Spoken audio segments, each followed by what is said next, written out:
네, 안녕하세요. 시진핑이 11일째 공식 석상에서 이제 얼굴을 안 비치고 있습니다. 그래서 근데 이제 그 전부터 지금 중국의 그 시진핑 체제가 굉장히 위기에 빠져 있다. 지금 권력이 위기에 빠져 있다. 이런 얘기가 맞물려 있어 가지고 이게 좀 심상치가 않습니다. 그래서 오늘 그것을 좀 총정리해 보겠습니다.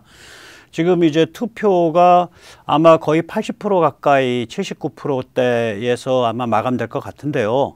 8시 현재 마감한 이후에도 집계 때문에 한 9시나 9시 반쯤 돼야 총괄 투표율이 나올 걸로 예측되거든요. 그러면 79%대가 될 겁니다. 그래서 그 투표 기다리시면서 이런 좀 더 큰 차원의 이 한국은 이제 글로벌 군사지정학의 핫스팟에 들어있기 때문에 그래서 좀 여유 있게 이렇게 뭐 이런 거를 함께 보시면서 투표를 보시는 것도 괜찮을 것 같아요. 예, 시진핑의 모습을 드러난 마지막 이벤트는 5월 19일, 5월 20일 낙양, 로양이었습니다. 뭐 베아링 공장인가 거기에서 모습을 드러냈어요. 네. 그리고 나서 23일에 프랑스 대통령 에마뉘엘 마크롱과 통화를 했다고 하는데 그 모습을 드러내지는 않았습니다. 그리고 24일에 독일 수상 프리드리히 메르츠와 통화를 했다고 하는데 역시 모습을 드러내진 않았습니다. 더욱이 5월 23일부터 인민일보 탑 기사는 전부 리창입니다. 시진핑이 없습니다. 굉장히 지금 좀 뭐라 그럴까 주목할 만한 그런 지금 변화가 좀 있어요. 시진핑이 이렇게 오랫동안 자맹한 적은 2번밖에 없습니다. 이번이 3번째입니다. 그런데 앞선 2번의 자맹에 대해서는 루머가 돌았었거든요. 근데 시간이 지나고 보니까 그 루머가 그냥 루머가 아니고 상당히 신빙성이 있다. 혹은 그럴듯하다. 뭐 이런 그 사정이 좀 밝혀졌단 말이죠. 처음에 시진핑이 이제 자맹을 한 게 2012년 18차 전당대회 직전 2주간 자맹했습니다. 그때 루머는 뭐냐면 시진핑이 당석이 국가주석뿐 아니라 인민해방군에 대한 전면적 권력을 요구하면서 이거 전면적 권력, 인민해방군까지 장악하지 않으면 자기는 안 맡겠다라고 버텼다는 거예요.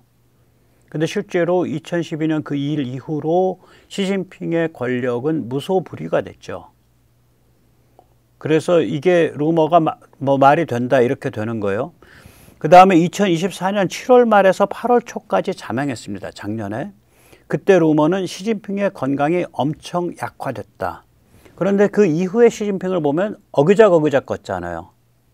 제대로 걷지도 못하고 좀 띵하고 행동거지가. 그래서 그 루머가 맞을 수도 있다 이렇게 되는 거예요. 근데 이번에는 좀 다릅니다. 이번 자맹의 특징은 뭐냐면 자맹 이후에 루머가 퍼진 게 아니라 자맹 이전에 이미 흉악한 루머들이 쫙 퍼져 있었어요. 시진핑 권력이 절체절명의 위기에 빠져 있다. 이 같은 루머가 이미 퍼져 있는 상태에서 자맹이 이루어진 겁니다. 심지어 5월 26일에 열린 공산당 중앙위 정치국 폴리트뷰로 이게 원래 하루인가 잡혀 있었을 거예요, 스케줄이. 근데 그게 루머에 의하면 며칠 동안 더 연장되면서 정치국 위원들이 무지막지한 사람들이죠. 사실상 시진핑의 퇴진 혹은 시진핑의 제거 이런 압박을 했다라는 루머가 지금 파다하거든요.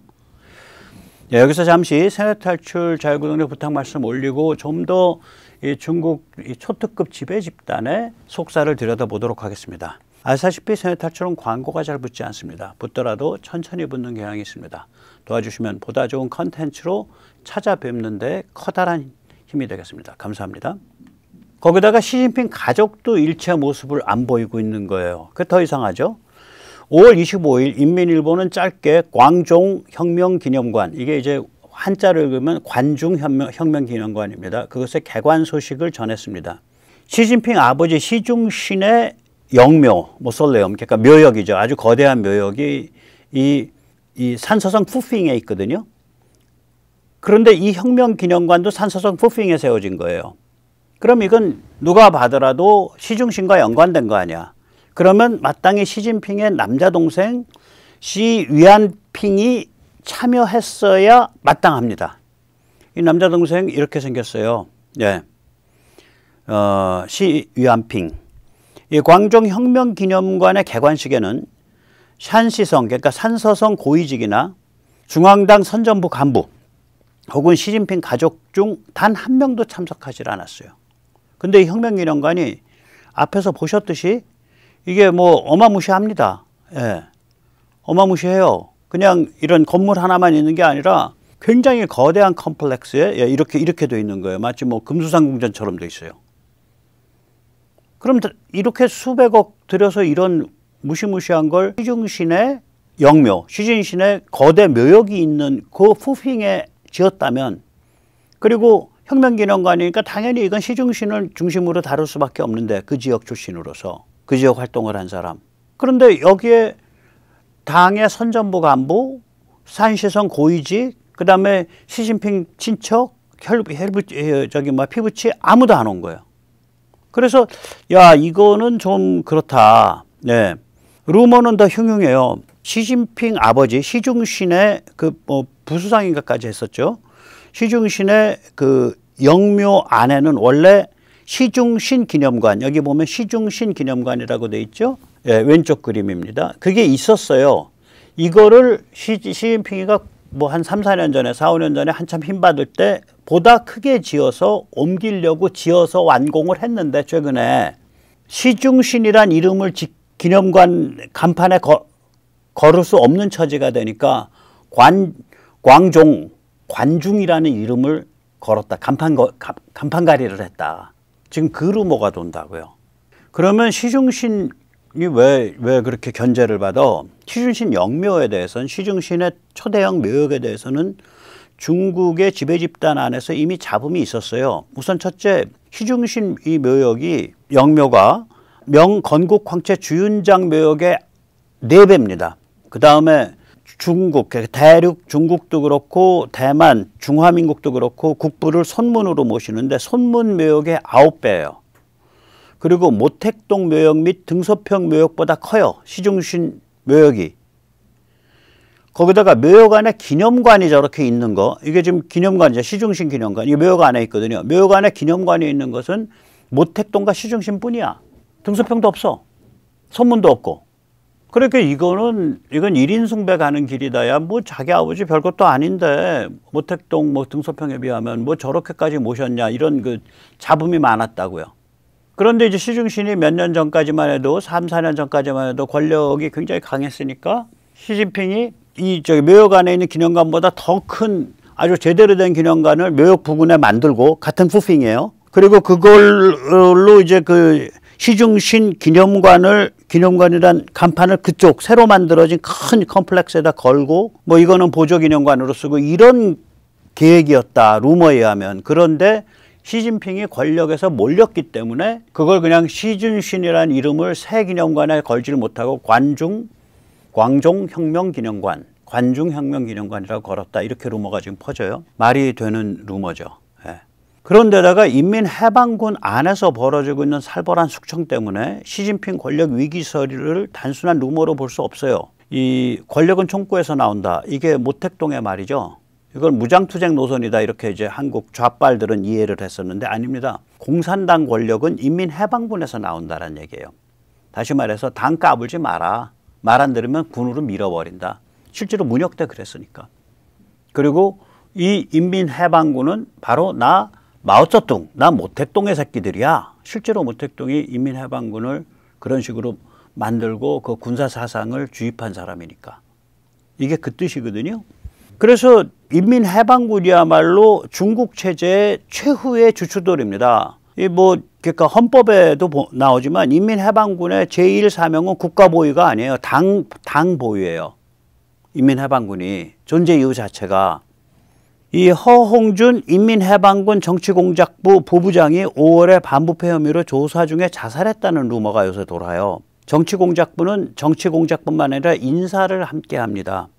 허홍준은 작년 7월에 임명된 시진핑의 사람입니다. 그보다 훨씬 더 초대형 거물인 허웨이동 중앙군사위 부위원장, 이 사람도 안 보인 지 꽤 되는데, 한 달 반 되는데, 이 사람 역시 인민해방군 301 병원에서 자살했다라는 루머가 돕니다. 이 중앙군사위 위원장은 시진핑이거든요. 부위원장이면 시진핑 오른팔이죠. 예. 이에 앞서 지난 5월 초에는 중앙군사위 мя오화 위원회대, 군사위원회대에 공식적으로 전인대 상임위원회 위원직, 그러니까 스탠딩 커미티, 상임위원회 위원직을 박탈했습니다. 상무위원회, 상임위원회 그럽니다. мя오화 역시 시진핑의 사람입니다. 그러니까 전부 시진핑의 사람들이 지금 찍혀나가고 있거든요. 그러면 이 왜 인민해방군의 최고위층이 잇따라 제거당하거나 자살당하고 있는 것일까요? 301 병원에서 어떻게 자살하냐고 다 지키고 있는데 지금 앞에 두 사람 자살은 다 인민해방군 301 병원에서 자살했다고 루머 돌거든요. 루머에 의하면 이렇습니다. 첫째, 시진핑이 장유샤한테 인민해방군에 대한 장악력을 상실한 지가 꽤 된다. 둘째, 시진핑 권력을 회복하려는, 즉 시진핑의 인민해방군에 대한 장악력을 회복하려는 친위 쿠데타가 인민해방군 안에서 있었다. 그런데 실패했다. 연달아 제거되고 있는 인맥은, 셋째, 연달아 제거되고 있는 인맥은 이 친위 쿠데타 세력이다. 예. 루머에 의하면 4월 17일 중앙군사위가 인민해방군 고위 장교들에게 мя오화 중앙군사위 위원, 허웨이동 중앙군사위 부위원장의 범죄를 격렬하게 비판하는 문건을 회람시켰다고 해요. 문건에 의하면, 그 문건 자체는 영어로 이렇게 번역된 걸 제가 자료를 봐서, 충성파로 위장한 잔악한 배신자들로서 그 범죄는 도저히 용서할 수 없다. 지금 중앙군사위 부위원장, 중앙군사위 위원이면 이건 거의 신적 존재거든요. 그거를 이렇게 그냥 까서 패대기 치는 문건을 고위 장교들한테 쫙 회람시켰다 이거예요. 너희 함부로 시진핑한테 줄 서지 마라. 루머에 의하면 그래서 시진핑 권력, 인민해방군에 대한 장악력이죠. 시진핑 권력의 기초는 결국 인민해방군에 대한 장악력인데 그 회복을 위한 친위 쿠데타가 실패했다. 그래서 줄줄이 체포되고 있다. 뭐 발음도 어려워요. 황밍, 뭐 차오친핑, 양챙, 뭐 발음 어려우니까 그냥 뭐 이름은 다 제껴버리고 어떤 사람들이 체포된 거야? 북부정구 사령관. 정구가 5개인가 6개죠, 쟤들이. 네. 그 다음에 중앙군사위 연합참모부 참모차장. 연합참모부까지는 제가 그 한자로도 연합참모부라고 씁니다, 얘들이. 중앙군사위 연합참모부라고. 참모차장인지 모르겠고 영어로는 데피티 커맨더라고 그러더라고요. 그 다음에 신강군구, 이거는 그러니까 시어터가 아니라 디스트릭트로 따로 부르더라고요. 신강은 전구가 아니라 군구로 아마 따로 관리하는 모양이에요. 굉장히 민감한 데라. 신강군구 정치위원. 여기서 잠시 이 공산당 체제의 정치위원이라는 게 뭔지 말씀드리겠습니다. 정치위원은 뭐냐면요, 군과 당을 연결하는 거예요. 그러니까 보안부 최고급이라고 생각을 하시면 돼요. 보안 기능과 당과 연결하니까 권력과 연결하는 그 신경점이죠. 그런데 소련 공산당은 민간 당원 출신한테 별을 최대 3개까지 붙여줬어요. 그래서 군으로 보냈어요. 이 별 3개 다른 정치위원은 소련 전체에서 2~3명밖에 없었어요. 그 중에 한 명이 슈티코프예요. 극동 담당. 극동 담당 슈티코프를 그 1945년에 8월에 북한으로 소련군이 들어오면서 소련군 그 책임자가 되죠. 예, 주둔군 사령관이 되는데 그 사람이 야전 출신이 아니에요. 이 남쪽에 있는 미군 하지 중장처럼 이 사람은 완전히 도살자예요. 당원이고 젊은 시절에 무엇을 도살했냐. 1930년대 20년대 말 스탈린 숙청 때 고급 당원들 체포해서 고문해서 죽이는데 최특급을 했어요. 그래가지고 어린 나이에 레닌그라드 시당위원을 했습니다. 레닌그라드는요, 레닌그라드 시당위원쯤 되면 뭐 소련 공산당 전체 서열에서 100위 안에 들어갈 거예요. 그래서 이 사람이 무슨 짓을 했냐. 레닌그라드가 한 1000일인가 뭐 700일인가 포위되잖아요, 나치에. 그 포위됐을 때 외부 통로 관리, 외부의 물자 반출, 물자 반입 관리를 했어요. 그러니까 그때 레닌그라드 시에, 지금 페테르부르크 시의 시민의 3분의 1이 굶어 죽었거든요. 그러니까 이 사람이 제 간첩이야 라 그러면 총살이고, 제 시킨 했어, 사람 잡아먹었어, 그럼 총살이고, 제 시체 뜯어먹었어, 총살이고, 제 집, 저 집에 밀가루 한 푸대 갖다 줘, 그러면 살고. 그러니까 이 사람이 염라대왕이었어요. 레닌그라드 페테르부르크에. 그러고 나서 2차 대전 말에 별 3개를 채워가지고 정치위원 중에 최고급을 만들어서 군의 이제 그 최고 단계예요, 그게. 별 넷은 안 줘요. 근데 일반 별 넷은 앞에 그냥 90도로 절해야 돼. 정치위원 앞에서. 그래가지고 그거를 극동군으로 보내가지고 그걸 저기 평양에 주둔시킨 거예요. 그러니까 지옥의 염라대왕이 평양에 온 겁니다.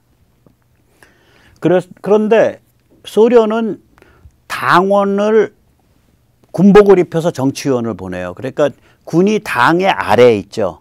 그런데 아까 말씀드렸듯이 모택동 체제, 중국 체제는 실제적으로 군이 실세예요.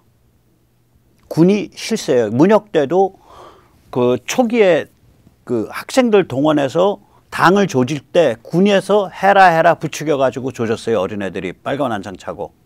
그랬다가 야, 좀 애들이 너무 싸가지 없이구로. 야, 쟤들 밟어. 그럼 또 군이 나가서 밟았어. 그러니까 처음에 불 지를 때 옆에 불 지를 때 같이 불 질러 준 것도 군이고 애들 잔인하게 탄압한 것도 군이고. 그러니까 인민해방군은 항상 양지였어요.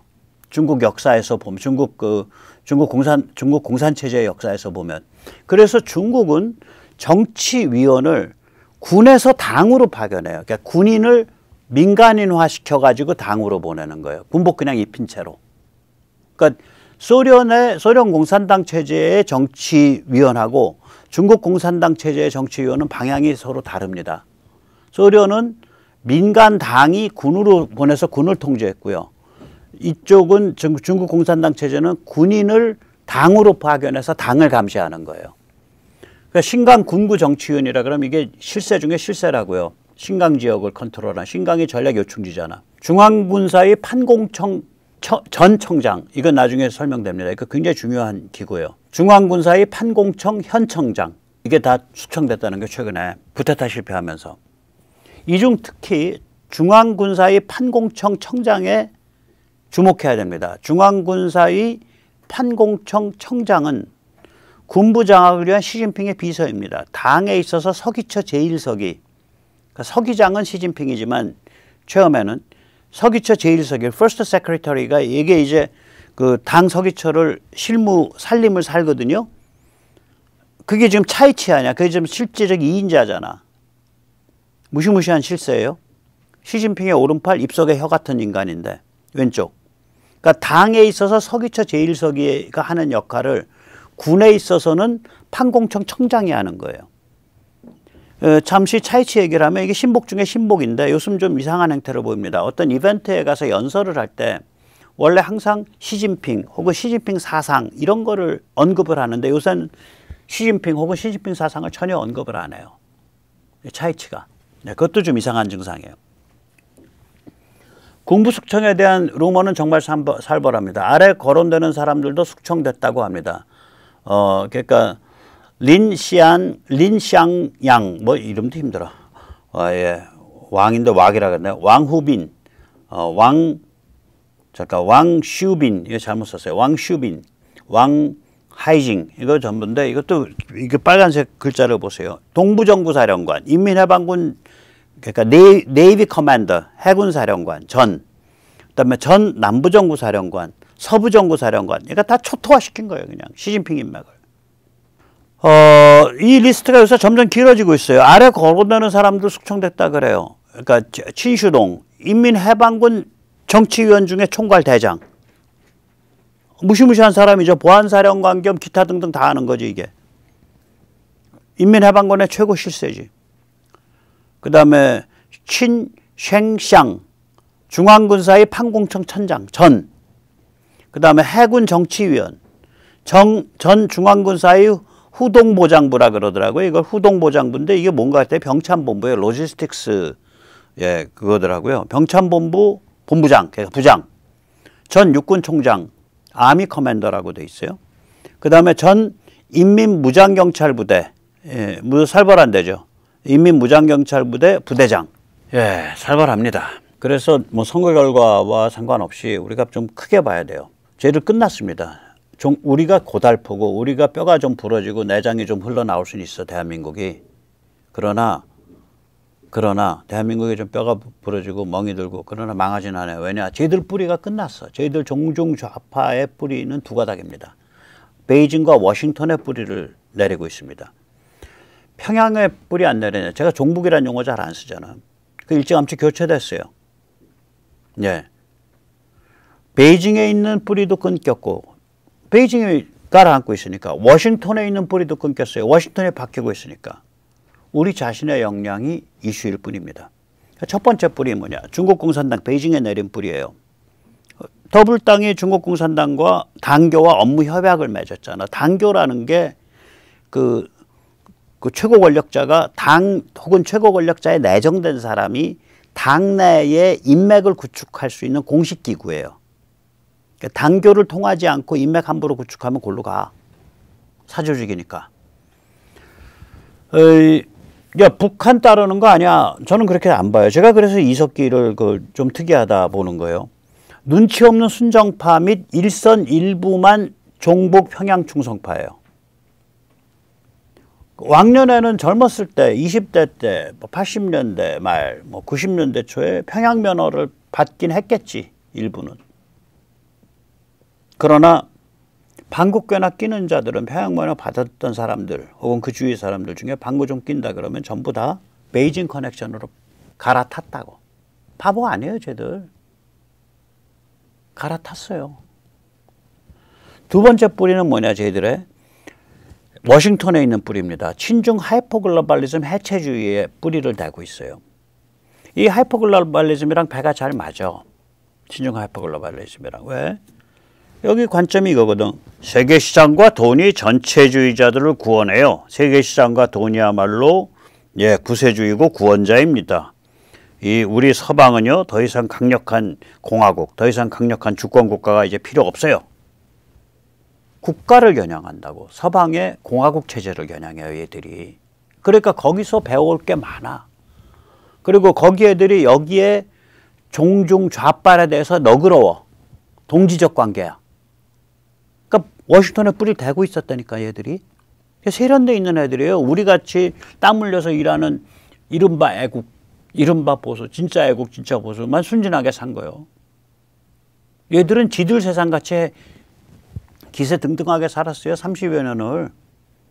그래서 결국 이게 다이버시티, 다양성. 가치라는 게 꼭 이런 가치만 있어. 이런 가치도 있고, 이런 가치도 있고, 이런 가치도 있잖아. 지금 시진핑이 주장하는 게 다양성이에요. 다양성이 있는 세계 질서. 시진핑 얘기가. 그 다음에 equity, 닥치고 평등. 그 다음에 inclusiveness, 포용성. 이거 뭐냐면은 LGBTQ죠. 짐승이랑 섹스하면 어때요? 남자끼리 하면 어떻고, 여자끼리 하면 어떻고, 남자가 여자로 바뀌면 어떻고, 여자가 남자로 바뀌면 어떻고, 오늘 밤에는 남자, 낮에는 여자, 오늘은 남자, 내일은 여자, 그럼 어때요? 그거 다 그러고 사는 거지. 그걸 포용성이라고 표현하잖아, 얘들이. 제가 진짜 페미니스트들 구역질이 나오는 게 이준석이 발언, 젓가락 발언 깐. 걔들 입만 뻥끗하면 성인지 감수성이잖아. 그러니까 젠더 센시티비티. 그러니까 걔들이 말하는 성이라는 건 섹스 행위의 성이지 생물학적 성이 아니에요. 심리적 성이고 섹스 행위의 성이지. 그 파트너가 뭔지는 상관이 없어. 그런 다양한 성적 활동에 대해서 그걸 인정하는 마음, 그걸 성인지 감수성이라고 불러요, 쟤들이. LGBTQ를 인정하는 마음을. 그러면 너희는 섹스만 그렇게 감수성이 발달했냐? 젠더란 이름으로? 섹스 대신에? 너희 도덕에 대해서는 감수성 없어? 무도덕 감수성이지. 성만 엄청 밝히고. 아주 경멸하더라, 경멸. 아니, 이준석의 그 발언에 그 정도 격분을 할 정도면 도덕에 대한 것, 그러니까 어떻게 저런 범죄자가 어떻게 그렇게 나왔지? 이런 거기 좀 있어야 될 거 아니야. 그거는 백지야, 천치야, 백치야, 바보야. 성인지만 얘기하고 묶이는 거죠. 네. 결국 그래서 DEI는 뭐냐? 도덕관념을 자체를 해체해요. 도덕관념을 해체하면 공화국의 기초, 서방 자유민주주의 체제의 기초가 다 무너지는 겁니다. 그러니까 이거에서 많이 가지고 와, 얘들이. 그래서 쟤들 뿌리가 두 개인데 이 워싱턴에 이것도 지금 뒤집어지고 있잖아. 하버드까지 내려팬다는 거 아니야. 너희 DEI의 요새잖아. 너희 좀 돈줄부터 끊고 보자 이러고서 지금 난리 아니에요. 결국 저건 트럼프 이후로도 계속 저 흐름은 가요. 30여 년 만에 그게 무너지고 있는 거야, 지금. 월남전 반대 시위부터 따지면요, 약 60년 만에 무너지고 있는 거예요. 60년, 50년 만에 무너지고 있는 거예요, 이게 지금. 그래서 쟤들이 한국의 종중 좌파의 뿌리가 두 개가 다 끊겼어요. 그러니까 우리 자신의 역량이 문제일 뿐이에요. 이번에 이제 어떻게 이제 될지 모르겠지만 무슨 일이 있더라도 우리가 굉장히 담담하게 큰 그림을 보고 있어야 돼요. 그러면서 아주 냉정하고 집요하고 지능적으로 그렇게 가야 됩니다. 예, 오늘 여기까지 모시겠습니다. 감사합니다.